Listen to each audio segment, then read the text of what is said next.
Hi friends, வாங்க இன்றைக்கி எதை பற்றின வீடியோனா எங்களோட லன்ச் வீடியோ தாங்க. பாருங்கள், வீட்டுக்கு வந்து இறா வாங்கியிருக்கேங்க. அந்த இறாவை பார்த்திங்கன்னா நான் வந்து வறுத்துட்ருக்கேன். இந்த பார்த்திங்கன்னா ஆளுக்கு 5 இறா தாங்க வறுக்கிறேன். ஏன்னு பார்த்தீங்கன்னா அது அவ்வளோதாங்க வறுக்க முடியும். ஏன்னா வாங்கினது 1 கிலோ தான். அதில் உரிச்சா கொஞ்சம் தாங்க வந்துச்சு. அதனால மீதி வந்து தொக்கு பண்ணுறதுக்காக ஆளுக்கு 5 இறா நல்லா பெரிய இறாவை எடுத்துக்கிட்டேன். வச்சு வறுத்துக்கிட்டோம் நாங்கள். ஃபஸ்ட்டு பார்த்திங்கன்னா சாப்பாடு வந்து போட்டு இறா வந்து வறுத்து சாப்பாடு வடிச்சிட்டு இறா வறுத்து கொடுத்துருவாங்க. அது மீன் வறுத்தாலும் சரி அந்த மாதிரி தாங்க கொடுப்பேன். வெறும் சாப்பாடு மீனும் கொடுப்பேன். என்னென்ன வந்து வறுக்கிறேனோ ஃபஸ்ட்டு அந்த மாதிரி கொடுத்துருவேன். ஏன்னு பார்த்தீங்கன்னா எங்கள் அம்மா எனக்கு அப்படி தாங்க கொடுத்து எங்களை பார்த்துக்கிட்டாங்க. ஏன்னு சொன்னால் அந்த அந்த நேரத்தில் வந்து ரொம்ப பசியாக இருக்குங்க. செஞ்சு முடிக்கிறதுக்குள்ளே குழந்தைங்க வந்து பசி தாங்க மாட்டாங்க. அதனால் வந்து அவங்களுக்கு முன்னாடி வெறும் சாப்பாடும் வறுக்கிறதும் ஃபஸ்ட்டு கொடுத்துருவோங்க.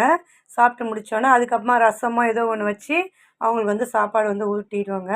அப்போ தான் கொஞ்சம் அவங்களுக்கு வந்து சீக்கிரமாக சாப்பிட்ட மாதிரி இருக்கும். அவங்களுக்கு வந்து பசியோடு இருக்க மாட்டாங்க. ஏன்னா ஒரு அம்மாவும் வந்து ஒரு குழந்த வந்து பசியோடு இருக்கணும்னு நினைக்க மாட்டாங்க. அவங்க குழந்த எந்த நேரமும் பசி இல்லாமல் இருக்கணும் அப்படின்னு தான் எங்கள் அம்மாவும் நினைப்பாங்க. அதே மாதிரி தாங்க என் குழந்தைங்கள நான் பார்த்துக்கணும்னு நினைக்கிறேன். அதனால தான் நாங்கள் அதை மாதிரி சாப்பிடுவோம். பாருங்க, அவங்களுக்குலாம் வந்து முட்டை வந்து நான் வந்து ஆம்லேட் போட்டு கொடுத்துட்டேன். அப்புறம் 2 முட்டை ஆளுக்கு 2 முட்டை ஆம்லேட் போட்டு கொடுத்துருவேன், சாப்பிட்ருவாங்க. எங்களுக்கு பார்த்தீங்கன்னா ஆளுக்கு 1 முட்டை அவிச்சு இதிலே போட்டு கிரேவி பண்ணிக்கிட்டேன். எனக்கும் எங்கள் வீட்டுக்காரங்களுக்கும் செம்மையாக இருந்துச்சுங்க. இந்த மாதிரி சாப்பிட்றதுக்கு வேறு லெவலுங்க. உண்மையில் சூப்பராக இருந்துச்சு. அப்புறம் நைட்டுக்கு பார்த்தீங்கன்னா இது வந்து ஒரே ஒரு வேலைக்கு தாங்க இந்த இறா தொக்கு வரும். நைட்டுக்கு வந்து மீன் இருக்குதுங்க, மத்தி மீன்.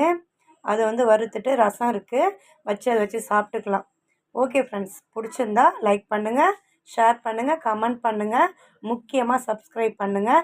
யாருமே என் சேனல் சப்ஸ்கிரைப் பண்ணுறதே இல்லைங்க. நீங்கள் கொஞ்சம் சப்ஸ்கிரைப் பண்ணி விடுங்க. தேங்க்யூ.